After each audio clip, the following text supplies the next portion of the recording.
Yo, Steve-O, what's good, man? Be back again, man.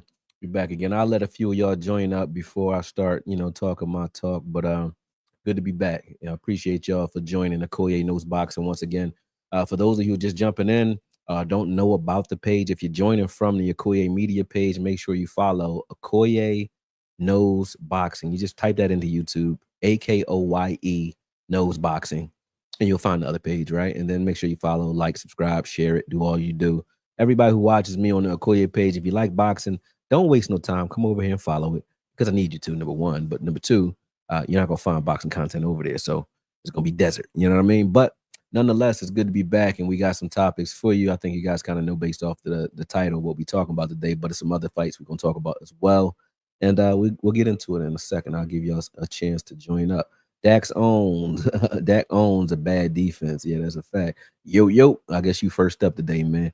But yeah, we'll let some more of you join up and then we'll get into it. But the conversation we're gonna be discussing is Canelo was throwing some salt in the game and he said he thinks let me fix this damn camera. I don't like how high up it is. There we go.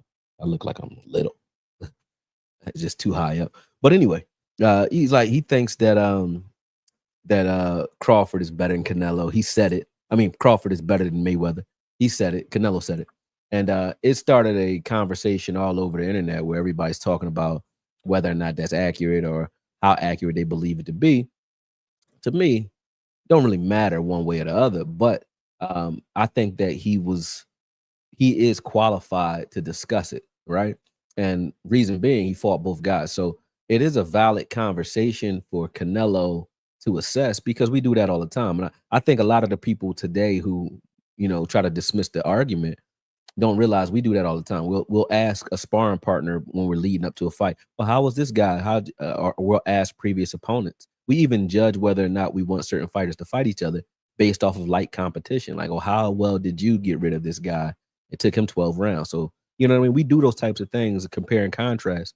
So it's no different with this. I think the respect level for Floyd Mayweather is the reason people don't want to visit the conversation. And that's the reason Crawford gracefully bowed out of that conversation, which I respect him for being the man that he is and doing that. But at the same time, it's still a question that can be answered. And you must answer it, I think, with respect. So Norm Hatford was good. Before I get into it, I'm gonna just give everybody shout outs.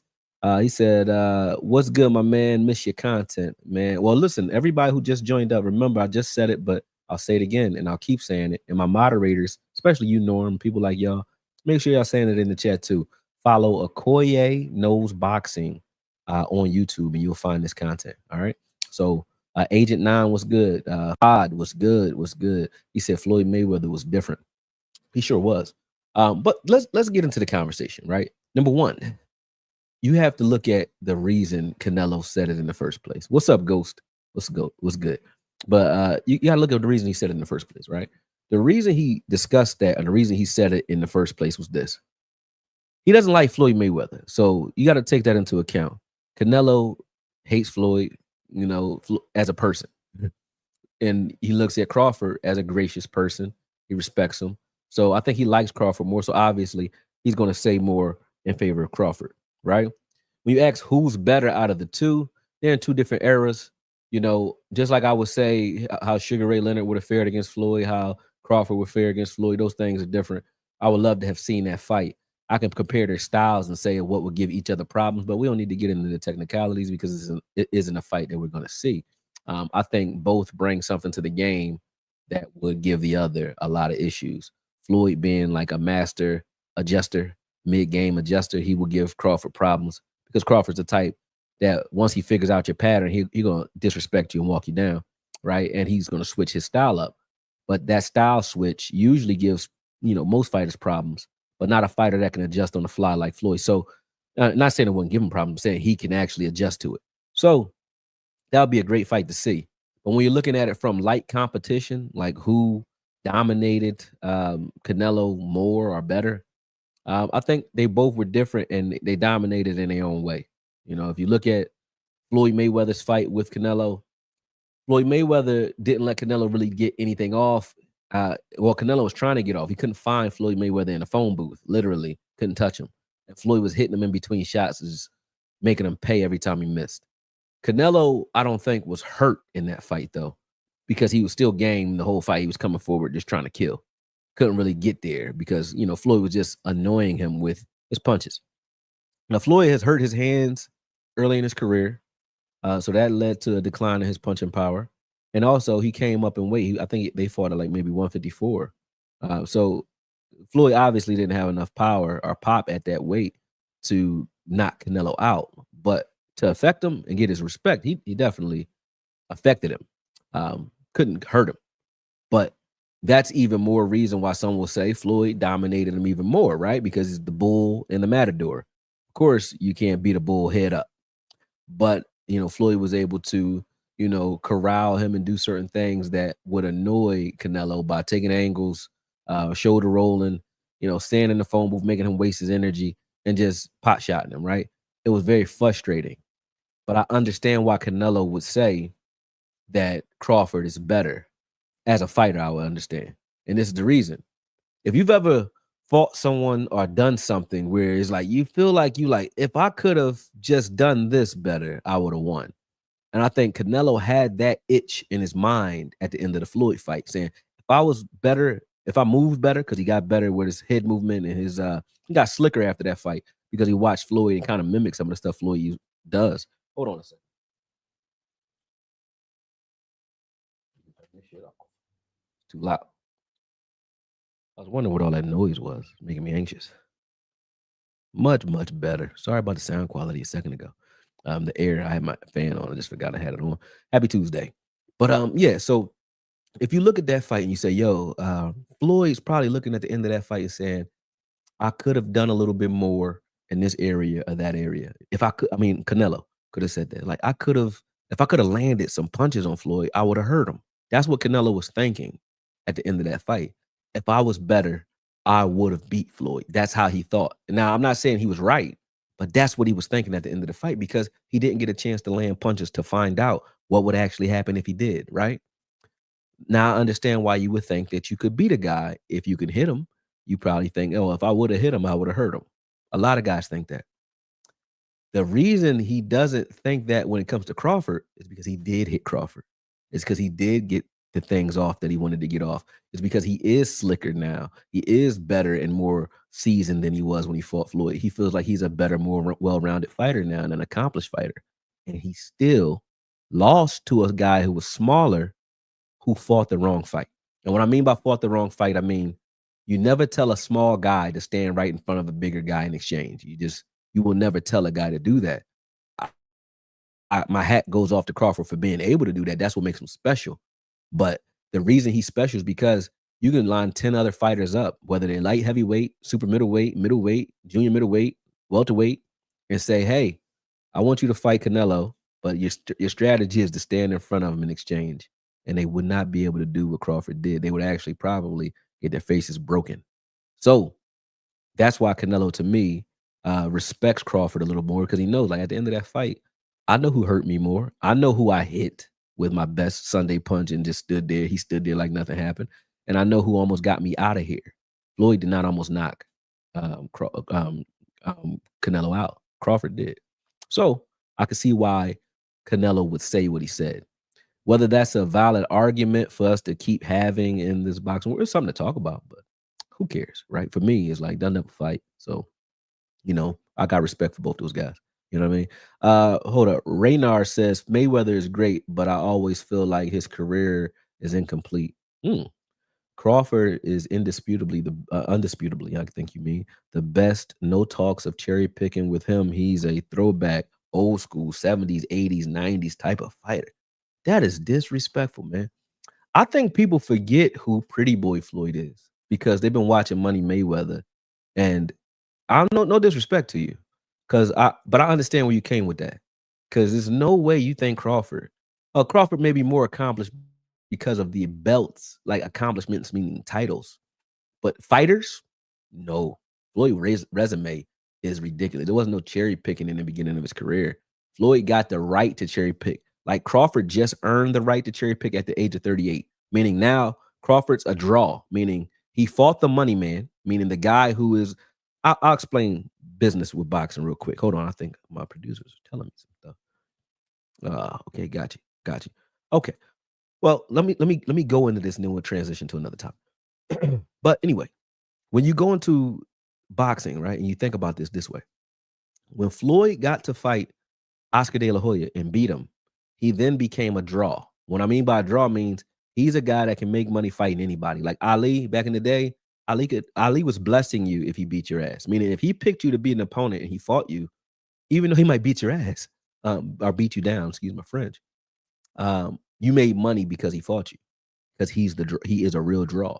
Crawford now just became a draw, right at 38. Floyd has been a draw since he beat De La Hoya. When he beat De La Hoya, he became, in his opinion, Money Mayweather. When you're a draw, by definition, you can fight whoever you want because you've earned the right to do it by fighting everybody you had to fight. So if Crawford wants to fight a bunch of dirt bags right now to make a couple dollars if he wants on his way out, he's earned the right to do that. Canelo's been doing that. Is he a cherry picker? No, but he fights who he wants to fight because he's the draw now. He's the money guy. Crawford just beat the money guy, so now he's a draw. He can make money fighting anybody. All right, so you're going to see fights that you might not normally see. Just like you saw Pacquiao. Everybody who's a draw does this. This is not a cherry picking thing. They put that on Floyd because they want to hate on Floyd, which I understand. He don't got the greatest personality to most people, but I ain't gonna hate on you just because I don't like how you act. But check this out, right, real quick. Floyd Mayweather in the beginning of his career fought DeMarcus Chop Chop Corley. Tough fight if you ever watch it. DeMarcus Chop Chop Corley, that was a war. He fought Emmanuel Augustus, the drunken master. Very tough fight. He fought Jose Luis Castillo twice. One with a broken hand. One fight with one hand. He fought Diego Corrales in his prime. Beat his ass. Beat him down, right? You can keep going. He fought Zab Judah. He fought, Sharmba Mitchell. I like Sharmba Mitchell when he fought him. Those were Southpaws that gave him problems, right? And he still found a way to win. He fought Robert the Ghost Garcia, Andre Berto. You keep going. You can keep going. Pacquiao, Ricky Hatton. Rest in peace, Ricky Hatton as well. Reach out to people who you feel, are having issues right now, because you never know what people are going through. But rest in peace, Ricky Hatton. But he fought everybody, man, that there was to fight. Arturo Gotti, everybody he was fighting before he fought them, they said, oh, he's the guy to beat him. And then when he beats him, they said he ain't fight nobody because he make them look bad. But Floyd has fought a lot of dangerous fighters, and his resume speaks for itself. Shane Mosley, just getting out of the Shane Mosley fight with a win, just getting out of it alive is crazy enough after the way it started. But getting out of it with a win is amazing. You know what I mean? But give Floyd his respect, bro. You got to give him his respect, whether you like him or not. I ain't saying this is the popularity contest, but skills, you can't say that he ain't a throwback. You wild. All right. And he fought Cotto too. Yeah, he fought Cotto too. But it's a lot of talk about who Crawford should fight next. Like I said, he gets to fight whoever he wants. But other fights coming up, other people that we are talking about, everybody says, hey, he should fight Boots, Jerron Boots Ennis. I don't think he will, and I don't think he should. I want to see it. Well, I'll say he should, but I don't think he will. Right. And when I say should or shouldn't, I'm talking from just like a business standpoint. I don't think he should from a business standpoint, because that's a lot more danger than you need at 38 for the same money that you'll make fighting, a Rashidi Ellis. You can fight Rashidi Ellis, make 10 million. You can fight Boots and make 12. Fight Ellis. Fight Ellis. You know what I'm saying? Play with something safe. That's what we say here in Philly, man. Play with something safe, man. But I'm not even talking trash to Crawford. I think that would be a great fight. I just want to see it. I don't think Boots automatically wins that fight. I don't think Crawford automatically wins that fight. That's a fight that I would love to see. So, but Boots has a fight against Suma Lima, I think it is. October 11th, they'll be fighting here in Philly. I think that's going to be a fight just to keep Boots active. And then, depending on how that goes, we'll see what comes down the pike next. But, it's a lot of big fights coming up. And people talk about that fight between Boots and Crawford as if that's a fight that I think the boxing world would love. But I think it's probably, as far as a draw for Boots, probably 2 years away from that, from being able to warrant that type of fight. And I don't think Crawford will be around in 2 years boxing. He's 38. So That's why I don't think it'll happen either, right? But it's one of those fights that we would love to see. But I think Crawford and Boots is more like a passing of the torch at this point rather than a fight that we'll see. I think it's just like Floyd and Crawford, right? Floyd's era ended, Crawford's kind of transitioned in while Floyd's was ending, and then he passed the torch, and the same thing's going for Boots right now. I think that'll be how this ends. I don't think they'll fight. Um, Other fights coming up though.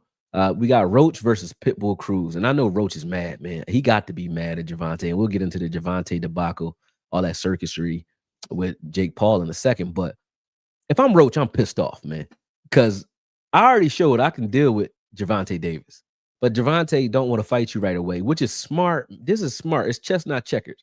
Because if Roach loses to Pitbull Cruz or he looks bad, people won't care to see the rematch with him, Javante. Now Javante can come back to real boxing and avoid Roach, and nobody's going to ask why, right? Because when he comes back after fighting Pitbull Cruz, I don't know if he wins that fight. Like it's a good fight. Pitbull Cruz is a beast. It's hard to keep him off you, and if you ain't it, he gonna show you. Like he's one of those champions that test your heart. He's like a solid C plus on 10. You know what I'm saying? Like he on 100 whole time. But he's a C plus fighter. He don't do nothing real great except for come forward and beat and just pressure you. Right? His pressure is on 100, right? But if you ain't it, if you ain't trained right, if you injured, you hurt yourself in the fight, you doubt yourself when you punch a guy and he's standing right there and keep coming. You hurt your hand on his forehead. You don't like getting hit to the body. You don't like being inside fighting and all that. He ain't just a gatekeeper. He is the gate, meaning you got to be real to pass through it. You know what I mean? He's like Carlos Baldomir on steroids and quicker. You know what I mean? And short with a Marvin Hagler head, man. Like you can't hurt the guy. You can't. So fighting a Pitbull Cruz is hard for anybody, and you got to be real to be able to win that type of fight. And you can't go in there relying on the fact that you're gonna dominate him physically. You gotta really, really be able to fight, not just box and not just be smooth. You gotta be able to do it all to beat Pitbull Cruz. And I think that's a good fight to watch. It's a bad fight career-wise at this stage for Roach because you want a big money fight. It's not the biggest money fight, and it's dangerous as hell. And he got a style to make everybody kind of look bad. You know what I mean? So it diminishes your ability to make the type of money you want to make after this fight if you don't get to fight Javante Davis or Shakur or those guys, right? All those guys are going to stay away from Roach because they should. I would. If I was his manager, Javante's manager, Al Heyman, if I was Shakur's manager, I would say, listen, Roach can fight, but he ain't going to make no money fighting him. So don't fight him. But he can fight his ass off. So why would you risk that? He got to make himself a draw. So this is Roach's one chance. If he can do the Pitbull Cruz what nobody else has done, meaning beat the dog crap out of him, he can do that. He's going to be a draw. People are going to demand that he sees the top guys after that. But if he can't, if he looks average, he will get relegated to the same level he is right now. The guy that you avoid, that you can safely avoid because he ain't the draw. He really becomes the Boots of the lightweight divisions. You know what I'm saying? Because Boots is good enough to beat anybody, but he's not a draw yet. He will be, but he's not a draw yet because the draws won't fight him to pass that torch to Boots because they know once he beats one of those top guys, he is a draw then because the world will know him, right? He needs one of those types of wins, but he only can get one of those types of wins if you get in the ring with him. You know what I mean? So it's up to Roach to pull that out and do what he got to do with that. And I think, I think he got it in him. I like what he did against Javante when I watched that fight. I've seen Javante kind of lull guys to sleep in the past, and he tried that with Roach, and Roach was ready for everything he had. But the proverbial cliche of styles make fights is a real thing. So you don't know if Roach's style just gives Javante problems and his history with him gives him problems. He knows him. He's not scared of him. He's not nervous, right? That could be the reason he looks so good against him. But will he look that good against everybody, right? So this is his chance to show that. We're going to see it. We're going to see what's up. Paul says, what's up, Paul? Paul says Shakur is talking about going up since Davis is avoiding him. I mean, I'm not a super Shakur fan, bro, and I know a lot of people don't like the fact that I say that, but I always have a question mark out for Southpaws until I see them fight other Southpaws, I swear. And the Southpaw that I watched him fight, which is De Los Santos, he ran that whole fight. And the reason he did is because the Southpaw angle advantage wasn't there. I think anyway. That's why he did that. You know.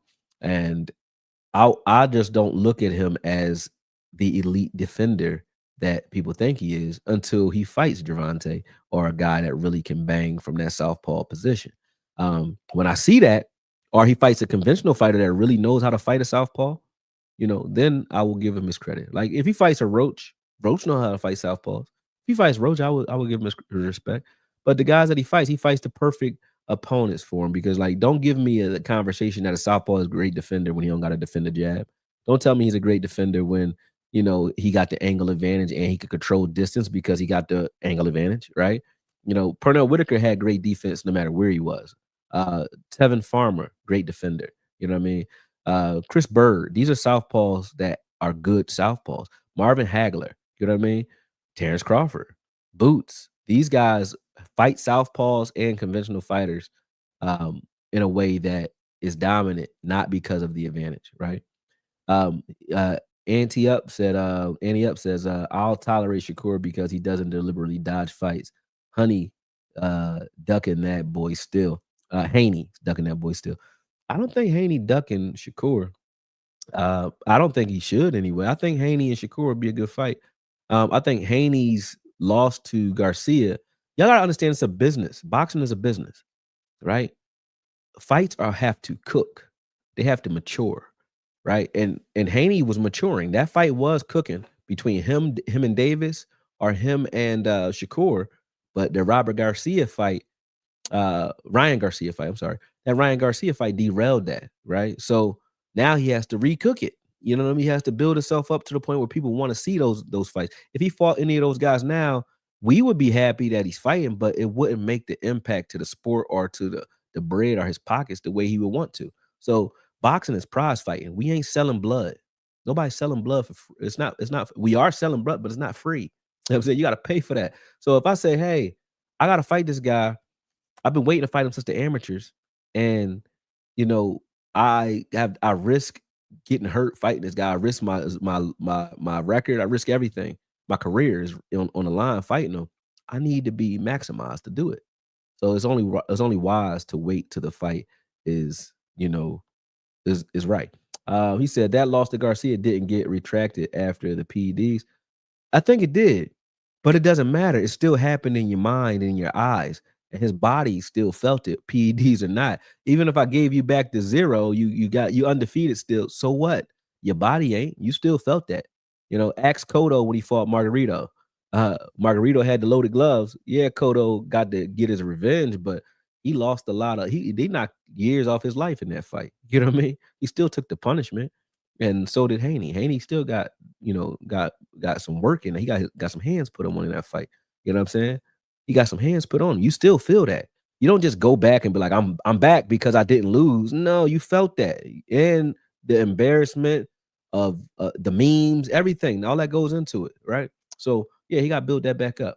Brother Lamont, Ahmad, what's good? What's good, man? But moving on, right? Moving on. Hold on one second. Let me see what we talking about here. Yep. We got Tank and we got Jake Paul. I know a lot of people are like, oh, this is a circus, and I don't know if I want to see it. You know, I want to see it, and I understand it. So I don't get mad at a lot of things, especially when it comes to sports. People get upset. I seek understanding. And the reason I do that is because there's a business play and a reason that makes sense to me. I always understand business. I always understand business, but I understand what it is to be a fan too. I ride I straddle the fence between both so that I can communicate with both. I can communicate to the businessman in you, and I can give you a reason why you would do this fight if you're hating on the fact that Davis is doing it. I'll tell you exactly why he's doing it. And then I can give you the fans' perspective where it's like, yeah, but this ain't the fight we want to see. I understand both, right? But here we go. And I'm gonna tell you why you're seeing this fight and why it's happening now and not later. because it would never happen later. And this is probably the biggest money that Davis can probably get in a fight, because Jake Paul's name and Davis's name together is electric. But if Davis would have fought Roach again before this happens, who wants to see it? Maybe nobody. You know what I mean? But if he fights him now, he can make major money.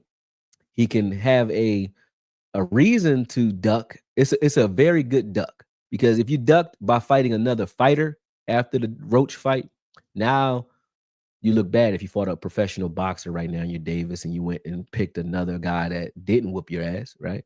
But you pick a guy who's not a boxer.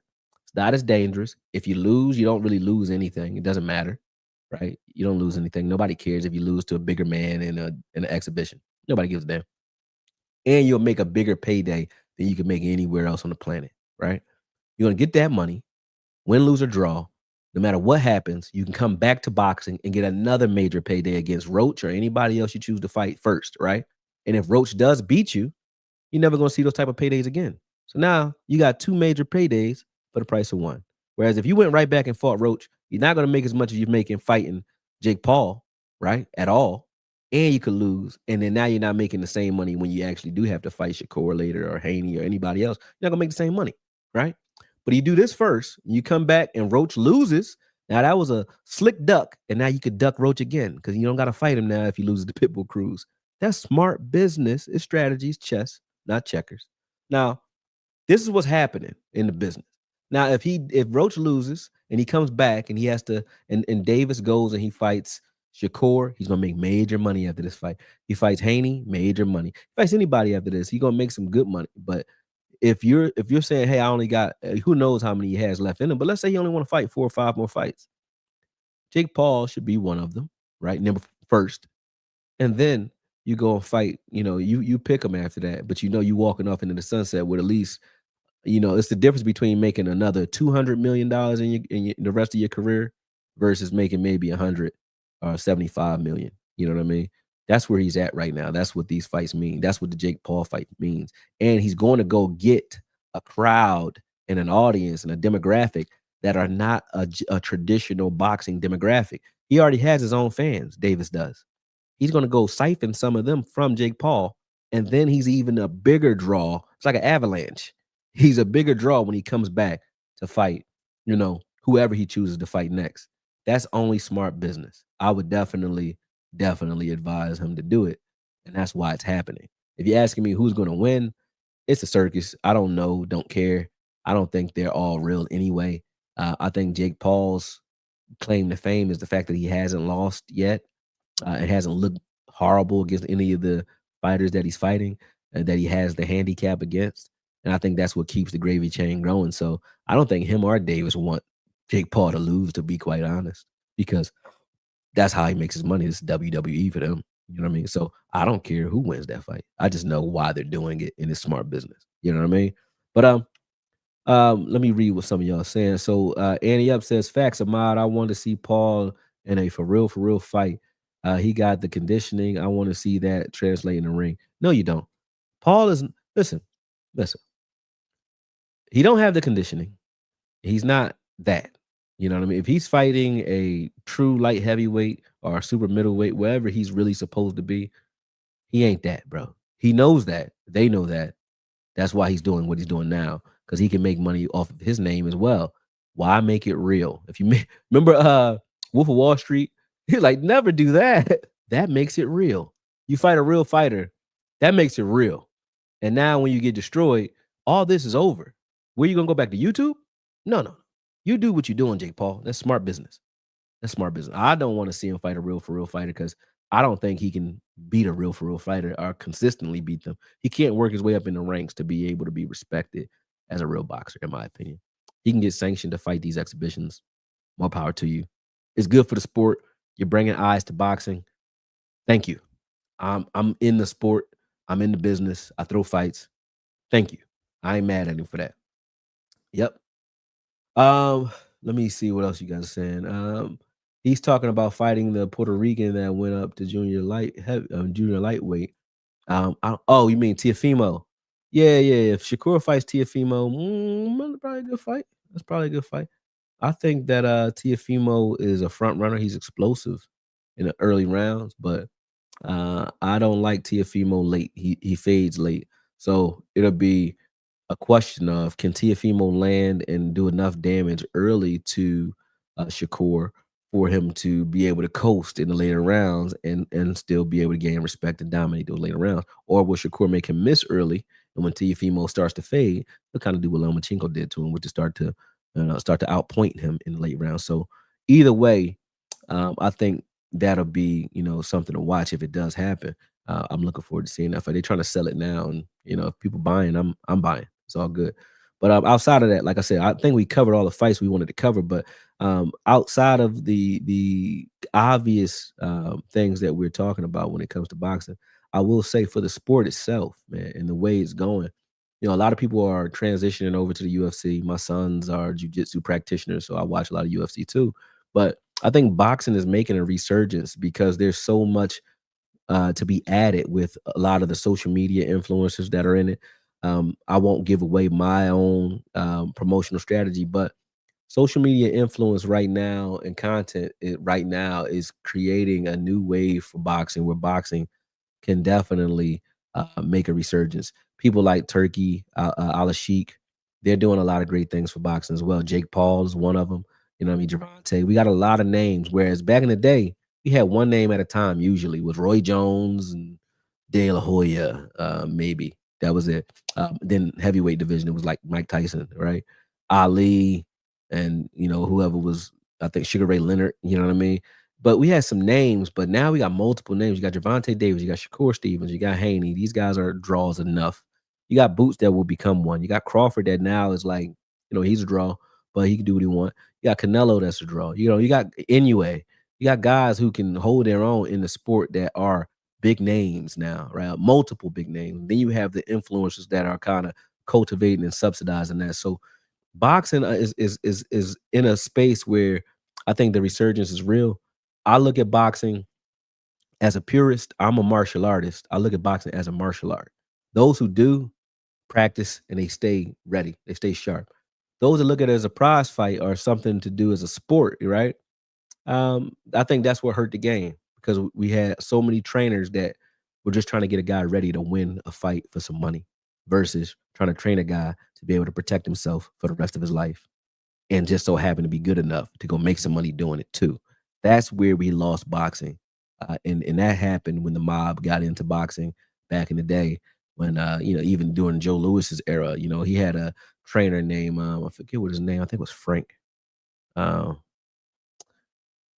Blackburn, something like that.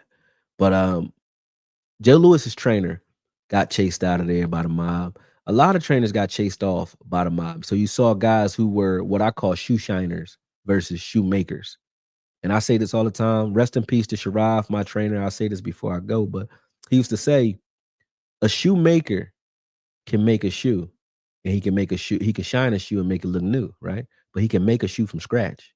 A shoe shiner can make an old shoe look new, but he can't make a shoe. You know what I'm saying?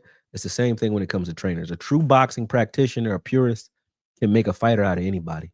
He can make a fighter with the tools that you have. He can make you a fighter. He can help you find your fight. A shoe shiner, meaning a trainer that's just good at getting guys in shape, that's what took over the sport. We have a bunch, and we can see it. You have a bunch of athletes that don't have boxing IQ. Boxing is the only sport that you can watch where you could be a professional at it, but not know how to do it. You ever heard of that? You never heard of a professional basketball player that can't dribble, that can't play basketball? Well, Shaq. He can play basketball, but he can't dribble. You know what I'm saying? And can't shoot a free throw. But he's a pro at what he does, right? So what I mean is in professional sports, soccer, football, you have to be able to really be a professional at that sport to get there. Boxing, you don't. Boxing, I've seen guys who have, pro records who they can't beat me. I ain't a pro. I ain't never even been an amateur. I could just fight. I've been fighting my whole life. Been boxing my whole life. They can't beat me. And I'm 42. Now I mean, you know what I'm saying? I'm not gonna curse. But you know what I'm saying? So boxing is that, right? And that's because there's a lot of trainers that know how to get you physically strong and in shape, but they don't know what to put in here because they don't know how to create a fighter from scratch. Emmanuel Stewart is not here. You know what I mean? There's only a few of them out here, but there's only a few guys that are like that. You know what I'm saying? Shout out to those trainers that are out here. Shout out to my man, uh, Breadman Edwards, man. Breadman is one of the best trainers in the game right now, in my opinion, because he takes guys who are B class fighters and he makes them fight an A game like they're A fighters, like they're blue chips. None of his fighters, Julian Williams, no disrespect to these guys. I know these guys personally, but Julian Williams, he wasn't blue chip. He wasn't a blue chip prospect. Kyron Davis, he's not a blue chip prospect. You know what I'm saying? Ochoa, not a blue chip. These are all his fighters. Even Caleb Plant, he's not a blue chip fighter. He gets the best out of guys who aren't supposed to be at that level. So shout out to the shoemakers out there. You know what I mean? The real trainers. You know what I mean? That's what's going to bring the game back. But I appreciate y'all for tuning in. Remember, everybody who jumped on here, right? You have to go onto YouTube and type in AKOYE Nose Boxing, and you'll find the other page. Make sure you follow it. If I sound tired, it's because I just picked up a new big rope pup. Well, she's not even a puppy, but dog. I just went and got another dog. She's a big rope, the big rope Frenchies. She has a big, rope across her nose, so that's what they call them. But look them up. They're cute dogs. But I just got finished washing her up. I'm tired, and I'm about to call it a night. But I do appreciate you guys joining up. Make sure you guys support the channel. Make sure you guys tune in. I think I'm coming back on. It's probably gonna be Friday of this week. We'll be back on, but we will announce it. But I appreciate y'all jumping on ad hoc like this, man. Talk to y'all soon, and we out of here. Peace.